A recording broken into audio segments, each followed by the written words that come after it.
Hi everyone, I'm GameSmith, and today I'll be sharing my review of Pokémon Legends Arceus. Finally, Game Freak, the makers of Pokémon, have stepped out of their comfort zone and delivered a brand new experience in the Pokémon world. Coming into this game, I hoped that they had put more effort into it than they did in Pokémon Brilliant Diamond and Shining Pearl. Even though BDSP was a decent game in its own right, it felt rushed, and it felt like it was only to prop up this game, Legends of Arceus. To my pleasant surprise, Game Freak delivered on this one. The gameplay has been completely revamped into a semi-open world game where your primary goal is to reduce the Pokemon population by capturing an ungodly amount of them and displaying them in a zoo in your nearby village. Just kidding. Well, sort of.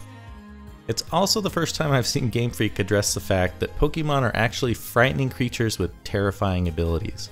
Could you imagine if you were walking down the street and that one neighborhood dog that doesn't like you very much starts to chase you? Not only that, he also knows Flamethrower. Most other Pokemon games tend to focus on building relationships with your Pokemon team while conveniently sweeping this fact under the rug. Also, we're going to gloss over the fact that two Pokemon dominate space and time, and the world will literally be torn apart if they decide to have a bad day. Not to mention, another Pokemon is for sure immortal and has the ability to use telepathy and pull you across time and space and into another dimension against your will. But hey, let's put them in one of these wooden balls and add them to our zoo. But I digress. Let's just not think about how daunting they would be in real life and just focus on the game. True to their style, the developers force you to endure another lengthy tutorial at the beginning of the game. For the first time since Pokemon Red and Blue, I think the tutorial is actually a good thing. For most other Pokemon games, if you've played one, you've basically played them all, and a tutorial is not needed. My only suggestion here would be that they make the tutorial optional for players who are beginning another playthrough and already know how to play the game. The gameplay has been flipped from you wandering in the tall grass to find Pokemon hiding from you, to you finding the tall grass to hide from Pokemon. When there's no grass, it's time for a smoke bomb. And when smoke bombs fail, it's time to hit them in the face with a sticky glob.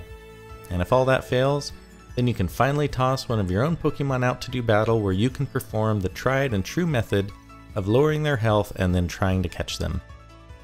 Most of the game revolves around catching as many as you can versus catching them all. Completing the Pokédex in this game isn't just a catch once affair. You'll need to complete at least 10 research tasks for the entry to be considered complete, and a whole slew of other tasks for the entry to be considered perfect. Some entries can require 40 or more of the same Pokemon to be captured to reach that perfect entry. Do I see myself ever doing that? Probably not. So I'm glad they considered 10 tasks for it to be complete, or I would have never finished this game. Since your mission is to catch an innumerable amount of Pokemon, you're going to need an innumerable amount of Pokeballs. Crafting and inventory management are of enormous importance to this game. There is a set amount of inventory slots which can make you understand what's important to carry with you and what to leave in storage. In the beginning of the game, I didn't find crafting to be a big hassle as materials are plentiful. However, later in the game, gathering materials can become a bit tedious to create the more advanced items like Jet Balls, Ultra Balls, and Sticky Globs. That being said, the higher capture percentage these provide make them worth it. You can also craft all of your health items such as Max Potions and Max Revives, which I thought was an excellent addition. Battling has completely changed with the new battle system and the addition of strong and agile attacks. This came with some pros and cons. In previous iterations of the game, each side would send out a Pokemon, and the Pokemon with the higher speed stat goes first. This system allowed Pokemon such as Alakazam or other high-speed, high-attack Pokemon to flourish since they could sometimes one-shot the opposing team as long as they had the right moves. Also, most players had the option set to be able to switch out their Pokemon whenever their opponent brought in a new one, so you could just switch in a strong counter pick for theirs. This is not so in Legends Arceus.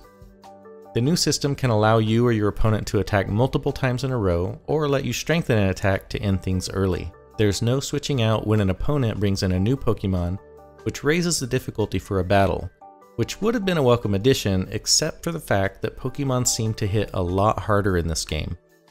Most Pokemon, especially alphas, can take out your Pokemon in 1 or 2 hits even if they're at a type disadvantage. This led me to seek out alphas to comprise most of my team since a Pokemon's size corresponds directly with its HP. I ended up avoiding Pokemon like Alakazam or Pikachu. Even though they could have strong attacks, their low HP or low defense made them glass cannons that I was constantly having to heal.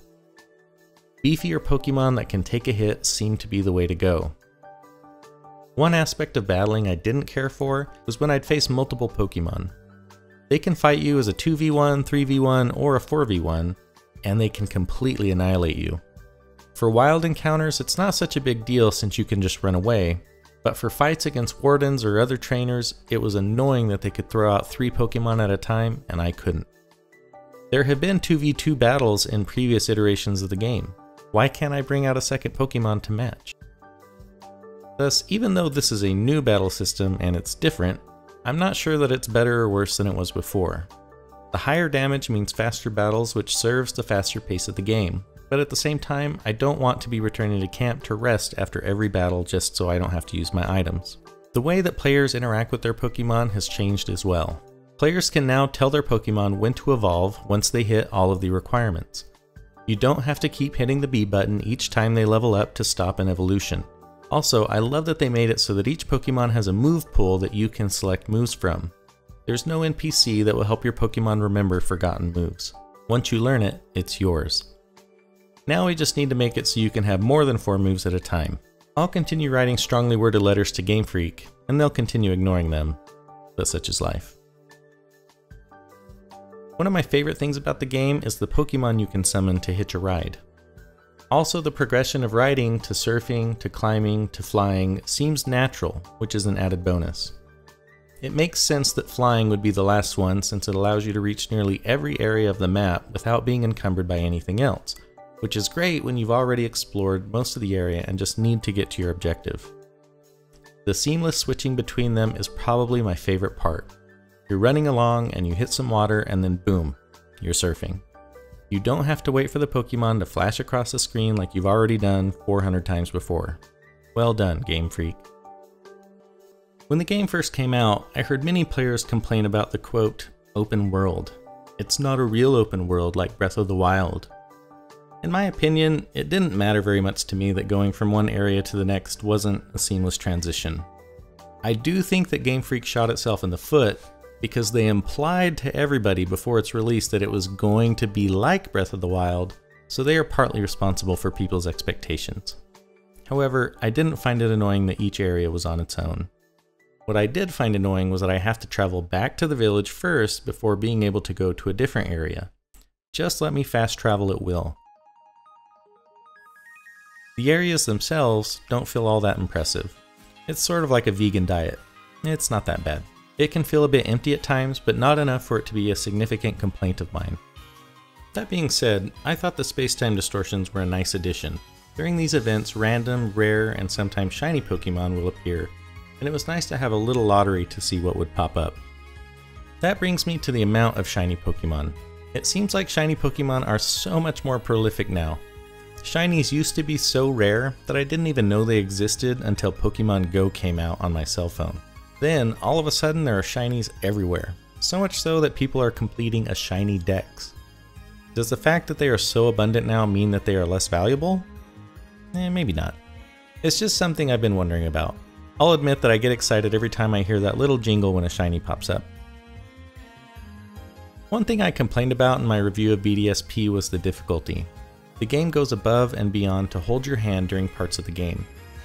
Legends Arceus takes a different approach, and frankly, it's a breath of fresh air from the monotony of gym battles. The frenzied Pokemon provide a fresh take on battling, and they put you in the front seat. I didn't struggle with Kleavor, Lilligant, or Arcanine. I struggled a little with Electrode, Avalugg, and Dialga, but the battle with Arceus was difficult. Difficult to the point that I wondered if other players would be able to complete it. Having played other games with similar mechanics, I was able to learn and adapt, but I think that players who have only played traditional Pokemon games will find this battle very challenging. That being said, this battle alone, the battle with Arceus, made the game memorable and brought the game beyond a simple catch-em-all experience. Now on to the eyesore of the game, which is both a literal and figurative reference to the graphics.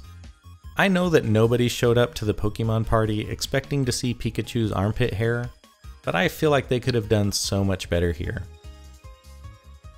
They are at their worst when you are flying around and the frame rate just drops. It's like you're playing Roblox. Nintendo's flagship games have always been known for their attention to detail. In Mario Odyssey, if Mario runs into a cactus, he gets little thorns stuck in his nose. Super Smash Bros. Ultimate prides itself on being packed with Easter eggs, references, and subtle nods to the original games from whence its characters appear. Those little details add so much depth and substance to their games. Sadly, the graphics feel like an afterthought in Legends Arceus.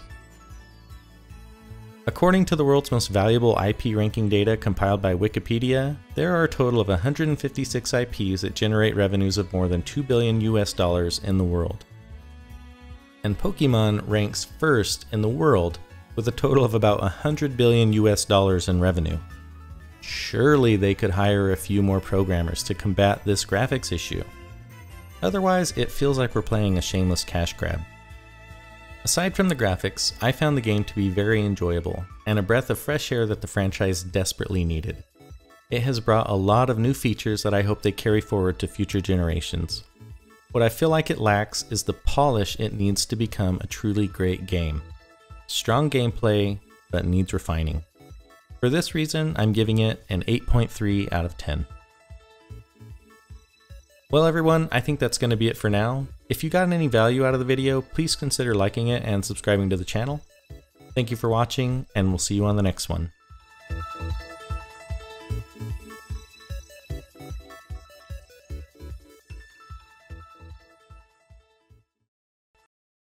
Uh-oh.